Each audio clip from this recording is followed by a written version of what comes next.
in the background. You can hear the budgies.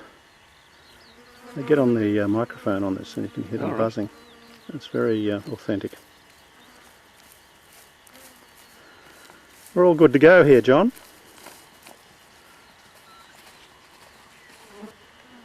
How are you going?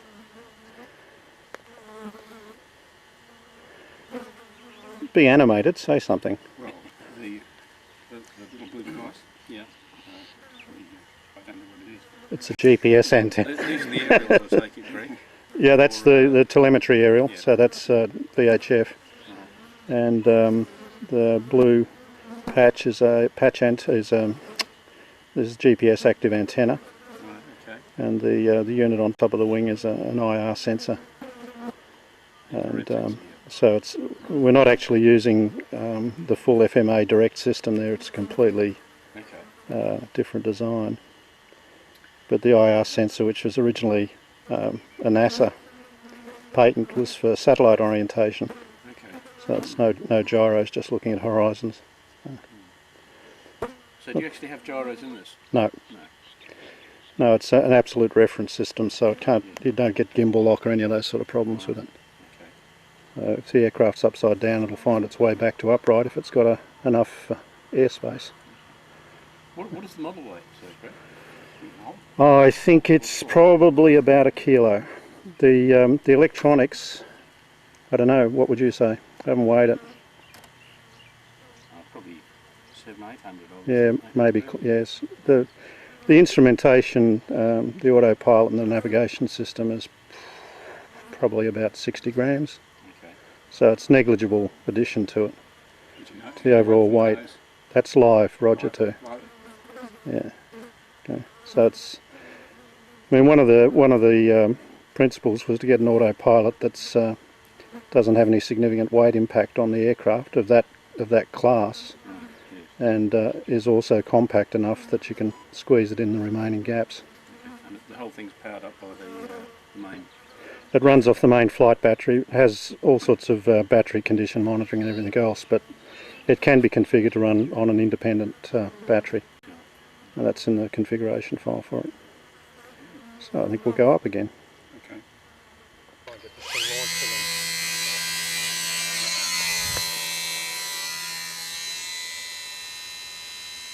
going to give it a go now and go immediately to automatic. So we're on automatic now.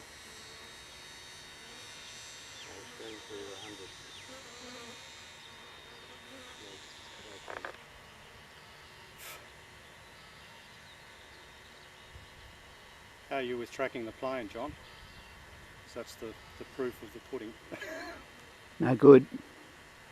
Can't do it? No, I'm on you. Once this thing settles into a pattern, I can have a go at that little bit of the place. Yep. 10 metres to go. 12 to go. 8 to go. Oh, that's really heavy now. That's added on.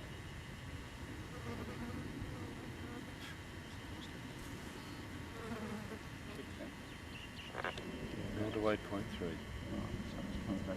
You should be on a glide now. Yeah, you're down to 50 metres on 5.3? Yeah. Okay.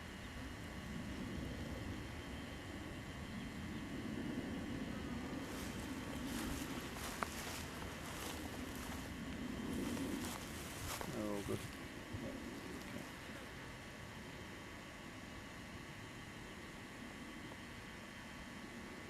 Big capital D on this and go down.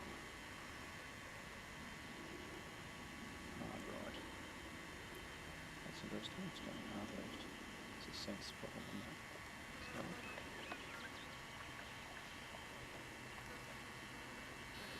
Dyslexia. It's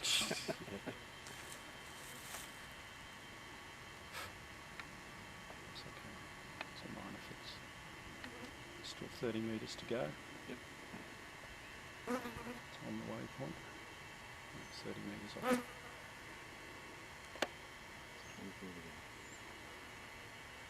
Oh, that's all right, isn't it? It does, yes. Well, I think you're probably going to have a little bit of looked over it. Yeah, it's off that slope. The only place I found I was getting any lift this morning was over that way. And I think that might have been just a little bit of ridge left over that lump. Yeah, yeah. John and I tried to slope saw that, and it's been a bit. It's too undulating on this face on a northerly. It's not been good. We haven't tried to do it on the southerly. Maybe better because the slope's a lot more consistent in that direction. Okay, so coming back to waypoint 0. Climbing. Yep. 10 to go. Slight increase on the heading, the roll from heading gain, I think. Okay, you're at altitude 2 over. That may be because I'm climbing just a fraction too hard. It's a bit sluggish on the turns. Okay. No, just still running. We're now still on an error, which we're going off to 150. Oh, we're going 150, okay.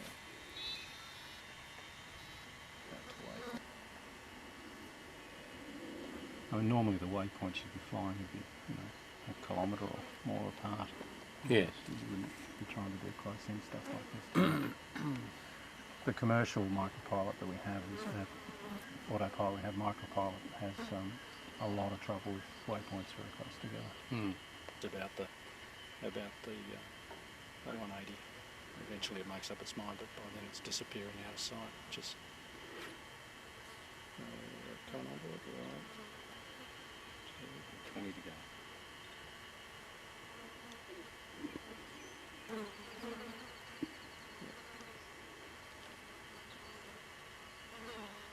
Just a little bit more gain, I think.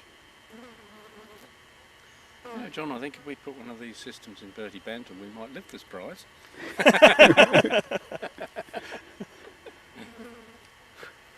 No, I was saying to John yesterday, it's almost inevitable that all the park flyers are going to have a return to base GPS unit in them. I mean, just to prevent runaway aircraft. If it goes out of sight, Right, from a safety point comes of view, back. It's not a bad idea, I So, suppose. I mean, the MAAA is going to have to eventually get to grips with that.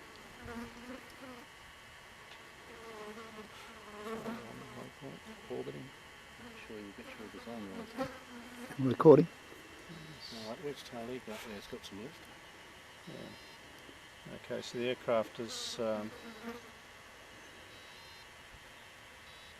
climbing Approaching waypoint. and 0. heading back to waypoint 0, which is overhead.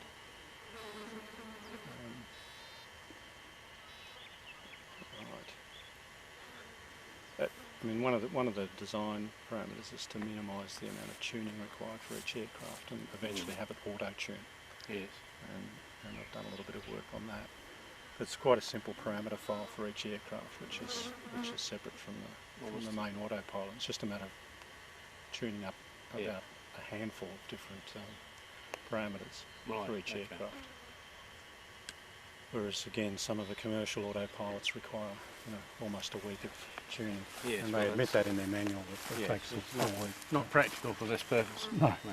Well, not for a novice flyer. Really, and if you're going to change payloads and have to go through all of the control loop tuning again for a different payload, it becomes a bit tedious and completely impractical. Because the commercial viability of these things, if you're doing environmental stuff, your average scientist has got to be able to pull it out of the box and launch it. Take the happy snaps of whatever bit of waterway or salination they want to take, and then have it come back and deliver the goods. I don't know how. I think I might. Okay, at 150 now. Yes, Going to okay. waypoints. So we've acquired the 150 metre waypoint number 2 and descending now to waypoint, going to waypoint 2 rather. Yes. Descending to 100 metres. 150 to go.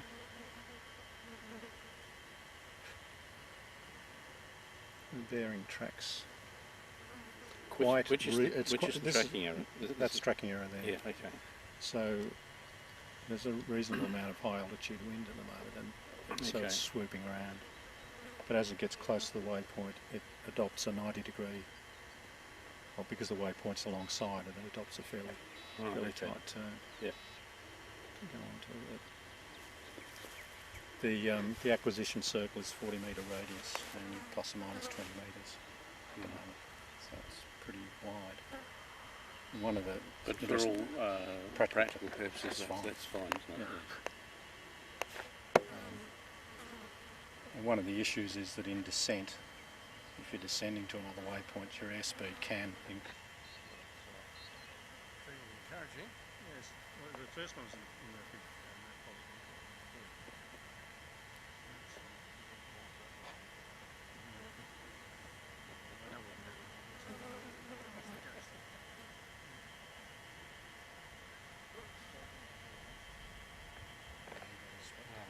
Turn that for 10 seconds and then reload it.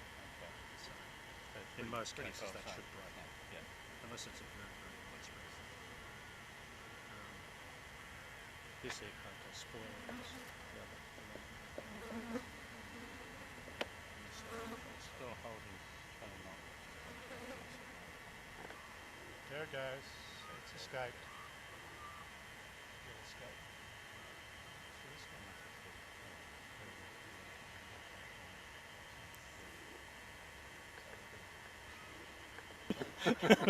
Yeah, right.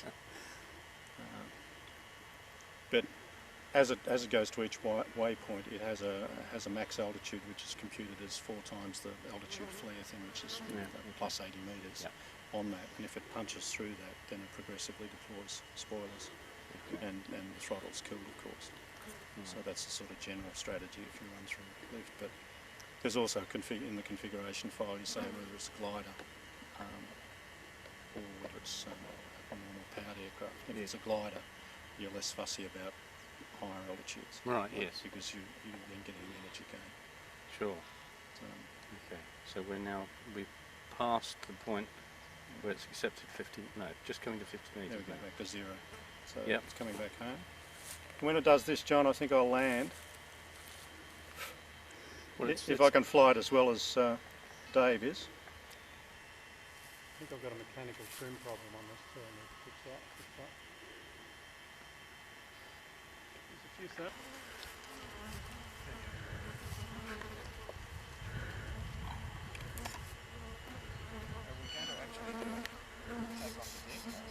No, I think I'll love it. Okay, and away!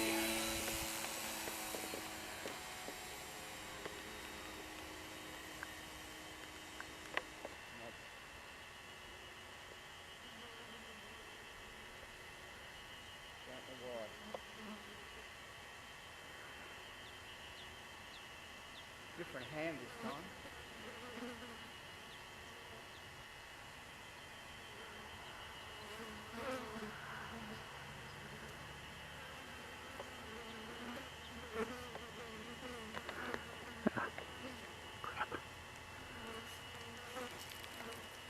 Sorry about that. That's not alright. It was about 10 minutes ago.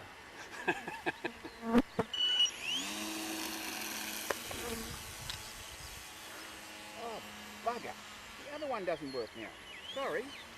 What the friggin' hell is going on?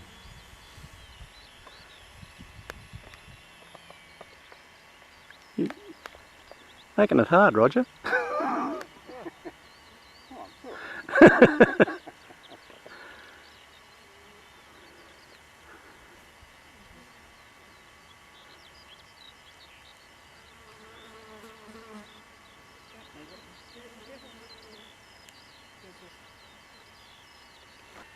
Maybe.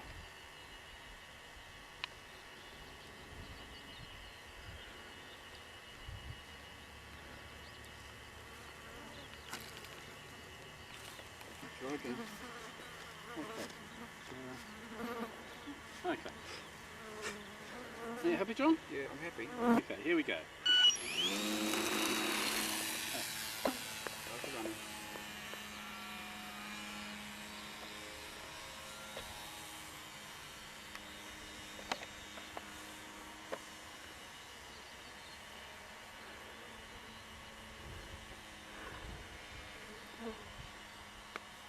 In seconds. 20. 25. I'll take her up. Give us a high at about 40 seconds, John. I'm going to take it right up then. 34. 35. Coming up to 40. Down. Throttle off. I was 1 second too late. Right, now where's this bloody thermos? All around us.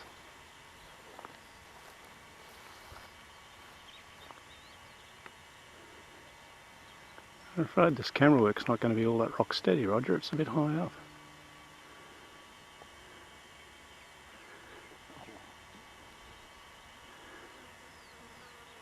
This is only practice technically. John keeps on telling me how good I am with the camera, and the next time I go out it's absolute rubbish. I've got to turn that CG back a little bit.